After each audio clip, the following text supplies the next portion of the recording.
राजस्थान में पारा गर्म है, सियासत भी उतनी ही गर्म है। बहुत सारी बातें हो रही हैं और इस वक्त शेखावाटी जो सबसे होट रहता है, उसी जिले के नेता और प्रतिपक्ष उपनेता राजेंद्र राठौड़ हमारे साथ है। राठौड़ साहब, राज्यसभा को लेकर जो कुछ चल रहा है, ये अशोक गहलोत की होशियारी है या किसी की मक्कारी है? अशोक गहलोत जो अपने आप को असुरक्षित महसूस कर रहे हैं। जिस दिन सरकार का जन्म हुआ था उसी दिन से यह सरकार अंतर्विरोध से घिरी हुई सरकार रही, और अब जब स्थिति चरम पर पहुंच गई तो भारतीय जनता पार्टी की आड़ के अंदर खिसियानी बिल्ली खंबा नोचे, इस तर्ज पर वो कहना कुछ चाहते हैं पर आड़ ले रहे हैं भारतीय जनता पार्टी की। आज राज्यसभा का चुनाव अंक गणित का खेल है, विधायकों के वोट हैं, सामने सारी स्थिति है, और उसके बाद भी चुनाव से 9 दिन पहले इस प्रकार के बाड़ाबंदी ये सिद्ध कर रही है कि कांग्रेस विधायक दल एक तरह से विद्रोह के मूड में है, और उसी विद्रोह को दबाने के लिए उनकी मिजाज पुरसी के साथ किस प्रकार उन्हें शांत किया जाए, इस रणनीति के तहत उन्होंने इस प्रकार की बाड़ाबंदी की है और निशाना साध रहे हैं भारतीय जनता पार्टी की, जबकि भारतीय जनता पार्टी की इस प्रकार की संस्कृति कभी रही ही नहीं।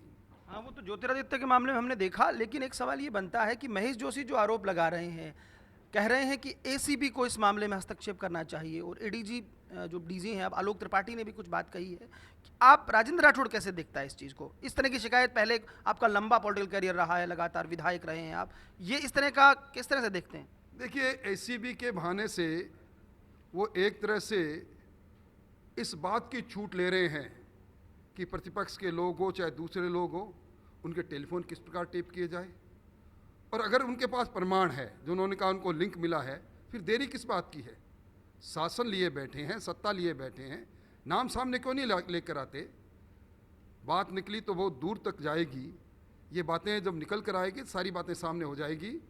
और एसीबी को एक सरकारी मुख्य सचेतक पत्र लिखे और इस बात का लिखे, मैं समझता हूँ ये घटना पहली घटना है, आज तक मैंने कभी इस प्रकार की घटना देखी नहीं। सीबीआई को आपने झेला है, फेस किया है, तो क्या एसीबी को सीबीआई बनाया जा रहा है? मैं समझता हूं कि कोई न कोई रणनीति निश्चित तौर पर रही होगी। जो सरकार अपनों से अपनों में घिरी हो, वो क्या रणनीति कब अपना ले, क्योंकि जिस प्रकार बहुजन समाज पार्टी को, पूरी पार्टी को निगलने का काम जिस सरकार ने किया, उस सरकार के सामने लोकतंत्र के मापदंड कहाँ आकर छोटे पड़ जाएं कोई पता नहीं। यदि राज्यसभा चुनाव में नतीजे वैसे ही रहते हैं जैसे अंकगणित हैं, तो क्या ये क्रेडिट क्या किसको रहेगा? क्या ये अशोक गहलोत की पहले से की गई रणनीति को देंगे, या ऐसा लग रहा है ऐसा होगा? राजेंद्र राठौड़ क्या सोचते हैं? व्याक्रांत है अपने आप में ही, सामने गणित है, उसके बाद किसका डर है, क्यों बहमे है? सत्ता में बैठे हैं, सत्ता में बैठे लोग किलाबंदी करे अपने खुद की, इससे बड़ी दुर्भाग्यपूर्ण बात क्या हो सकती है? इसका मतलब कहीं ना कहीं मनोबल भी टूटा हुआ है और कहीं ना कहीं दाल में काला भी चल रहा है। दाल में काला है। भाजपा के जो लोग हैं वो जिस तरह से बात आ रही है, और यहाँ तक कहा गया है कुछ फ़ोन रिकॉर्डिंग्स भी हैं। अगर फ़ोन रिकॉर्डिंग तो सामने लेकर आए ना, फ़ोन रिकॉर्डिंग उनके पास है तो मना कौन कर रहा है उनको? राजनीति कर रहे हैं, कोई साधुओं की जमात में नहीं बैठे। अगर कोई भारतीय जनता पार्टी के साथ आके जुड़ना चाहे तो हम, हमारे दरवाजे बंद नहीं है। हम गुणा अवगुण के आधार पर हमारा नेतृत्व, मैं फैसला करने वाला नहीं, पर हमारा नेतृत्व फैसला करेगा कि अगर कोई भारतीय जनता पार्टी से आकर जुड़ता है तो उसके बारे में क्या निर्णय किया जाए। पर यह भगदड़ क्यों है? लगता है कि ज़मीन नीचे से खोखली हो गई, इसलिए ज़मीन पर पांव नहीं टिक रहे हैं, इसी प्रकार भगदड़ मची हुई है। राजस्थान की भाजपा का चाणक्य कहे जाने वाला राजेंद्र राठौड़ इस राज्यसभा चुनाव के परिणाम की क्या कैलकुलेशन करता है? मैं कोई चाणक्य नहीं हूं, परंतु भारतीय जनता पार्टी के एक उम्मीदवार की से भी हमारे पास सरप्लस वोट है। 51 मतों पर एक उम्मीदवार जीतेगा। आज आरएलपी के साथ मिलकर 75 लोग हम एक लाइन में खड़े हैं। अब 75 से और कितनी बढ़ोतरी होगी समय बताएगा, तिल बताएंगे, तिल की धार बताएगी।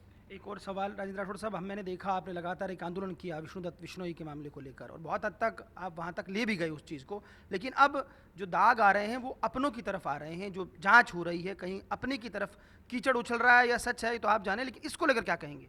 देखिए, मैंने इस प्रकार की घिनौनी राजनीति देखी नहीं।